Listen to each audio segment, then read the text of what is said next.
मैं हर चीज के लिए तुझसे वेल सेटिस्फाइड हूं, मुझे पूरा पता है तू पेपर को फोड़ के रख देगा 2026 का पेपर। बस एक चीज में मेरे को बस थोड़ा सा डाउट लग रहा है और उस डाउट पे मैं काम करूंगा, अभी नहीं, सिलेबस खत्म होने के बाद।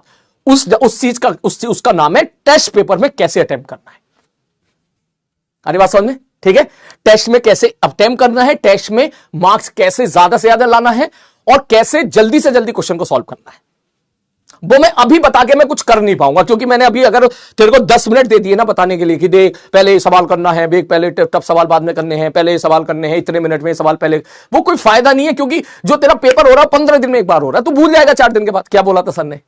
फिर मैं बोलूंगा ठीक, फिर तू 15 दिन के बाद एक पेपर होगा, फिर सब भूल जाएगा। ठीक, लेकिन जब हमारा सिलेबस पूरा हो जाएगा तब मेरे ऊपर से तुम्हारे ऊपर से एक बर्डन हट जाएगा, उसका नाम है सर पढ़ तो हमने सब कुछ लिया।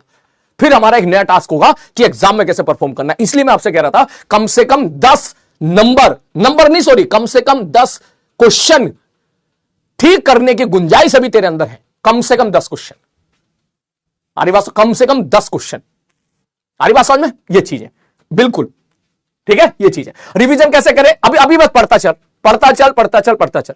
अपने सिलेबस को एक डिसेंट जगह तक पहुंचने दे। रिवीजन का तेरा इंतजाम मैं करूंगा, टेंशन मत ले, ठीक है ना? रिवीजन की टेंशन मत ले, अभी तू बस पढ़ता चल अच्छे से और नोट से रिवाइज करते चलो। सबसे बेस्ट एक रिवीजन होता है नोट से। अभी के लिए तेरे को रिवाइज करना है तो देख एक काम कर, सबसे बेस्ट होता है नोट से रिवाइज करो। आप रफ कॉपी लो और नोट से रिवाइज करते रहो, सबसे बेस्ट होता है, क्योंकि नोट्स आपने लिखे हैं, ठीक है, आपके हाथों से जो है नोट्स लिखे गए हैं, तो उससे जब आप रिवाइज करोगे एकदम समझ में आ जाएगा आपको, अरे यार इसमें ये करना था, अरे यार इसमें करना था। ठीक, इस तरीके से रिवीजन करना है। सर गुस्सा मत होना सर, 11th कब तक हो जाएगा? देखो बेटा एक चीज मैं आपको क्लियर कर दूं, ठीक है, 11th और 12th में ना, जब किसी भी ड्रॉपर बैच में ले लेना, 11th का पोर्शन लेता है आपका 60 to 65% टाइम, ठीक है। 12th का पोर्शन कभी कभी 70 भी ले लेता है। 12th का पोर्शन लेता है केवल 30 से 35%। रीजन ये क्योंकि 11th में चैप्टर बहुत ज्यादा है, पहला रीजन तो ये है, ठीक है। यूनिट एंड डायमेंशन है, वेक्टर है, ठीक है, उसके बाद एरर है, एरर तो हमने 11th में ही करा ना, और स्टार्टिंग के सारे बेसिक हैं, तो बेसिक को तो बेसिक से उठाना पड़ेगा ना हमको, ठीक है। वो चीज तो बढ़िया तेरे बेसिक से उठाना पड़ेगा, तो इसलिए उसमें टाइम लगता है, ठीक है। अब देख चैप्टर में तेरे को गिनाने बैठ जाऊं, देख सबसे पहले बेसिक मैथ्स आप पढ़ते हो बहुत सारा, फिर वेक्टर पढ़ते हो आप बहुत सारा, फिर उसके बाद जो है आप यूनिट एंड डायमेंशन पढ़ते हो बहुत सारा, फिर एरर पढ़ते हो बहुत सारा, उसके बाद काइनेमेटिक्स 1 डायमेंशन पढ़ते हो, फिर 2 डायमेंशन पढ़ते हो, ठीक है, फिर न्यूटन लॉ ऑफ मोशन पढ़ते हो, फ्रिक्शन चल उसके अंदर आ गया, सर्कुलर मोशन पढ़ते हो, वर्क पर एनर्जी पढ़ते हो, उसके बाद जो है बराबर सेंटर ऑफ मास पढ़ते हो, रोटेशन पढ़ते हो, थर्मल एक्सपेंशन हीट वाला पार्ट पढ़ते हो, हीट ट्रांसफर वाला पार्ट पढ़ते हो, ठीक है, केटीजी थर्मोडायनेमिक्स पढ़ते हो, इलास्टिसिटी पढ़ते हो, ठीक है, फ्लूइड पढ़ते हो, सब वेव पढ़ते हो, एसएचएम पढ़ते हो, ग्रेविटेशन पढ़ते हो। इतने सारे चैप्टर तो समझ, ये कितने हो गए? 18 चैप्टर हो गए, ठीक। लेकिन वहां जाएगा 12th क्लास में मुश्किल से 10 चैप्टर है, इलेक्ट्रोस्टैटिक्स, कैपेसिटर, ठीक।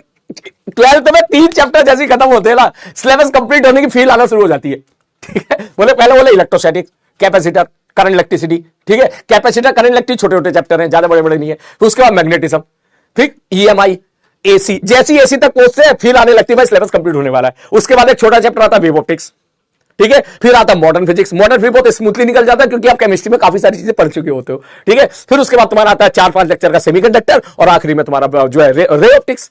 तो ये कहानी है, तो इसलिए 11th में थोड़ा टाइम ज्यादा लगेगा आपको। और 12th में क्योंकि आप बोर्ड पास हुए हो, एक दूसरा रीजन ये भी होता है कि आपने बोर्ड पास किया, 12th पास किया आपने, तो बोर्ड को तो आप सिंसियरली लेते ही हो ना, as compare to 11th class. 11th class में तो तुम बिल्कुल ही सिंसियर नहीं होते होंगे, 12th में आप लेते हो भाई थोड़ा सिंसियरिटी, बोर्ड के परसेंटेज आ जाए, तो इसलिए आपको उसका भी बेनिफिट मिल जाता है, ठीक है ना, ये चीज है।